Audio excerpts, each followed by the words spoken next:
Welcome to Auto House, a brand new YouTube channel featuring all things automotive and also some other personal hobbies. To learn more about the channel, stick around to the end of the video. But for now, let's enjoy a review of this beautiful 2001 BMW 540i. Hello everyone, and this is the inside of the 540i. Gonna do a quick little pull.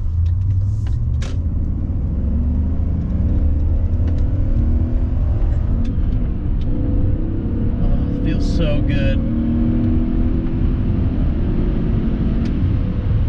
All that V8 power just transferring right to the pavement through my new Cooper tires. I'm not sponsored by them or anything, but man, they're honestly very good tires.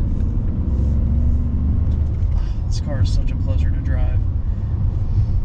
Well, talking about under the hood, it's honestly pretty well laid out. There's a 4.4 liter V8 stuck under there with acclaimed 282 horsepower and 324 pound-feet of torque.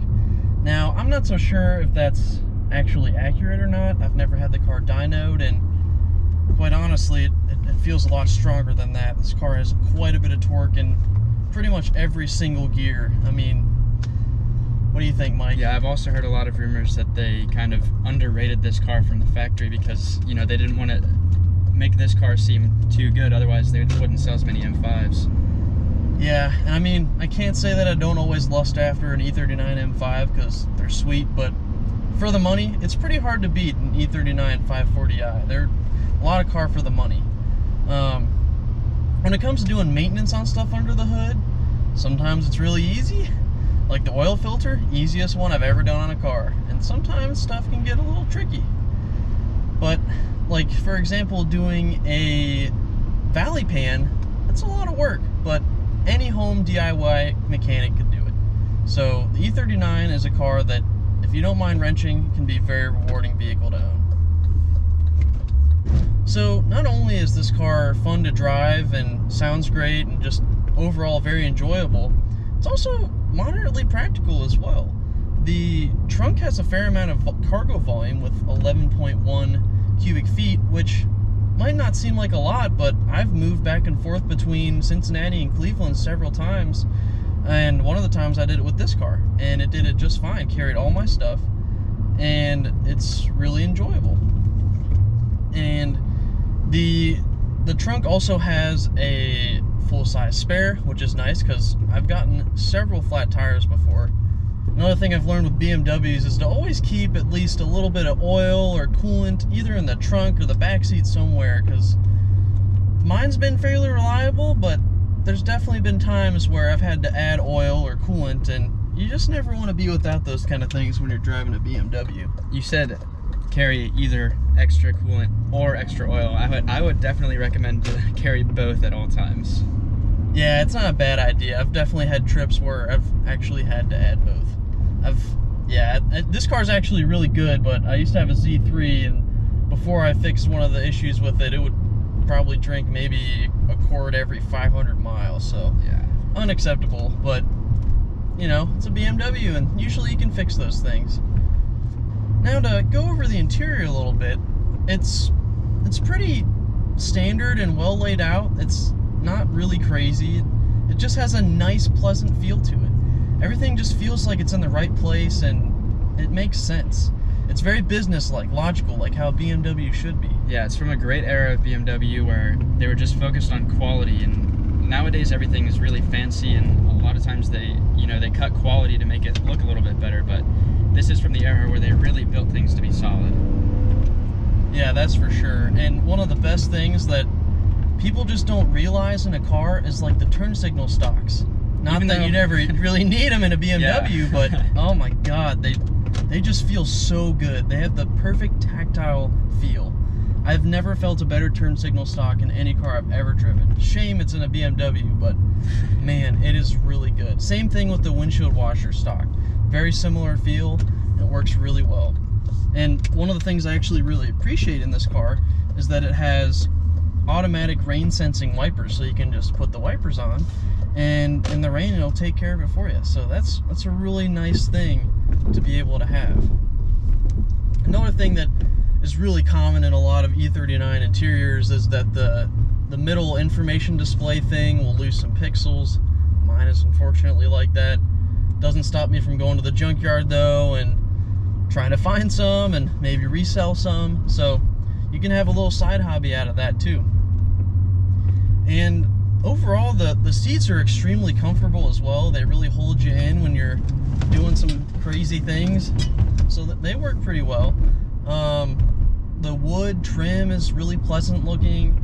It just feels luxurious. It makes you feel like you're in a special place. And the shifter is wood trimmed as well with a little M logo on the top. It, again, just makes you feel like you're in a special place. And it's a little sloppy since it's got, you know, a little over 177,000 miles on it, but I mean, I can't complain. It feels pretty good.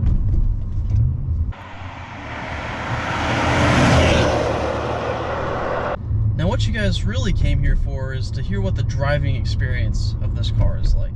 Oh yeah. And let me tell you, it's pretty fantastic. I mean, it's a big car. I'll be honest. It's 3,700 some odd pounds, and sometimes it really feels like that. When you're around town, it can be a little sluggish. But when you get on the open highway with this car, it is an absolute machine. That is what it was built for. It was built for cruising at 155 all day long on the Autobahn. And I have no doubt it could do that. It's just, it feels very planted, very stable, and you have no doubts that you could just sit there all day long. And the other thing that's really nice is that the clutch feels excellent. It has a pretty easy take-up. One of the easier stick shift cars I've ever driven. It picks up kind of in the middle. That's where you really start to get the biting point. And I mean, I think that a first-time driver to stick could drive this car somewhat easily. Oh yeah. It's so torquey. I mean, it makes it a lot harder to stall than most other cars. Yeah, you kind of have to try to stall this car. Doesn't mean I haven't done it, I'll admit, but it's pretty difficult. And the shift feel is also really good. In the cold, it's a little notchy. I changed the transmission fluid since it was likely the original. It was kind of gross taking it out. I changed that and put some Febby Bilstein fluid in there, and it seems to have made it a lot better. So even when cold, the shifting is better. It's always been great when the fluid is warmed up though. It shifts very slick, very smoothly. Big fan of it. Sadly, this car has it doesn't have a limited slip differential, so you can sometimes suffer when you're going really fast and trying to exit a corner. You won't be able to get the power down as effectively. So that is one shortcoming of this vehicle, but that doesn't mean that it's still not a boatload of fun to drive. Oh yeah, you can have so much fun just hooning this thing on a back road, just like right now. Yeah, it's an absolute blast. And I mean, just from starting the car, it feels amazing because you hear the V8 rumble, and it's got the Dinan exhaust on it. So oh yeah, that Dinan exhaust just screams. Yeah, it sounds so good. It's excellent. And I mean, before I had a Dinan exhaust, it was pretty sedate, still a lot of fun, but the Dinan exhaust really helped to wake the car up. Speaking of which, we'll play a short clip of that right here.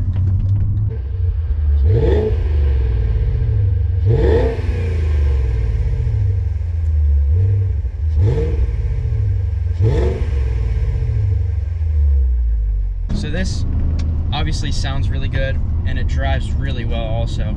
And a lot of people don't realize how fast these cars really are. This one in particular has a claimed 0 to 60 of 5.5 seconds and a quarter mile time of about 14 seconds. And man, it feels every bit of that. Yeah, I would definitely agree with that. I mean, this thing slams you back in the seat for sure. I mean, honestly, through the first 4 gears, it's really excellent. I mean, especially in second gear, that's like the money gear on this car for me. First gear, you can get a little bit of wheel spin, and sometimes you don't get all the power down, but second gear, when you slam it home, it feels just right. Yeah, we're at a stoplight right now, so maybe we can demonstrate when the light turns green. Yeah, it is pretty straight ahead, so.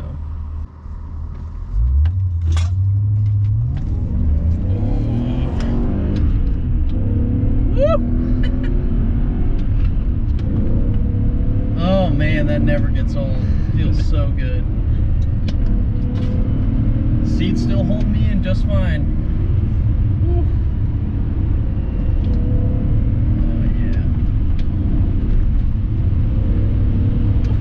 Man, this thing moves. Yeah, it sure does for a big saloon.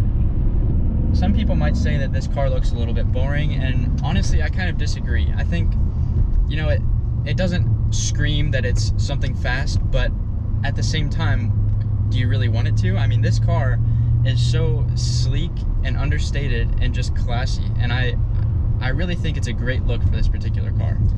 Yeah, I agree. Although the Japan Rot Red kind of does get some cops' attention. Oh yeah.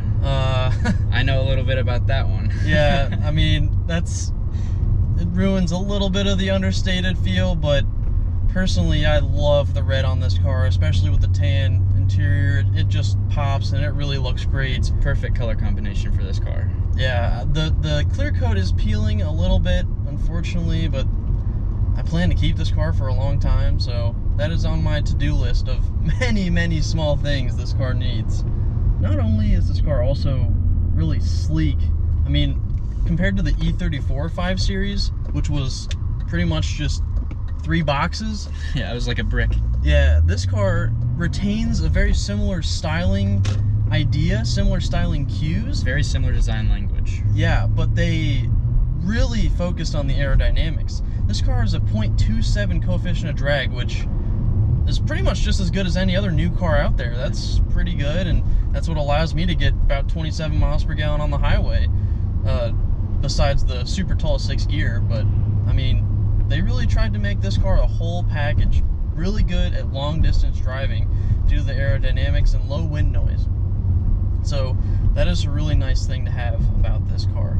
And despite some of the dull features on the outside, at night this thing is menacing with those epic halo lights. Yeah, when you're on the highway behind someone, another typical trait of a BMW to be just riding someone's bumper. If you're riding someone's bumper in this car, wow, they are gonna want to get out of the way because this thing looks like a demon. I mean, there's few other cars besides like a police car, like an Explorer or a Charger or something, that would make me get out of the way like this car would. So that pretty much sums up our first review of this BMW 540i. We hope to make some more reviews in the future, and honestly, pretty much anything. We're open to whatever content you guys want to see, so if you want to leave some comments down below of what you'd like to see.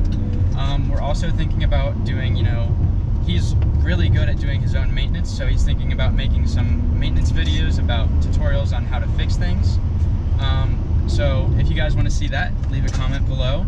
And you know, we're also open to making videos about our other hobbies, like guns and music, and we have a bunch of dogs that we really love. So, you know, really anything that you guys want to see, just let us know and we'll try to make it happen.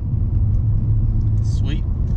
Yeah, this car, plan on seeing a maintenance video, because I gotta do valve cover gaskets on this car. I gotta do some wow.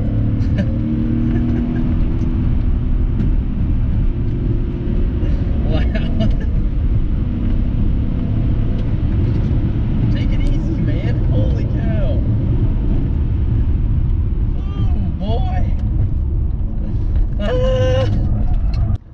Yeah, definitely plan on seeing a few maintenance videos though, because I gotta do valve cover gaskets, and I gotta do the timing chain tensioner, because I think that it's losing its oil when it sits. I think it's just kind of worn out, and I want to keep the timing chain system in as good a shape as possible, since these cars are notorious for those timing chain guides failing. So definitely want to keep on top of that, and maybe a new power steering pump or something in the future, or I can show you guys little tips and tricks on how to use some of the BMW programming software. So I know how to do some of that. It's honestly a lot easier than you might think. I ended up making the airbag system work better because I got the MRS4 system instead of the 3, and then I had to upgrade everything under the seats. So I have a lot of random experience with this car, and would be willing to share some of that stuff with you if you were interested as well. So thank you guys a whole lot for watching. Make sure to like, comment, subscribe, and you know, leave some suggestions down below, and hopefully we'll see you next time.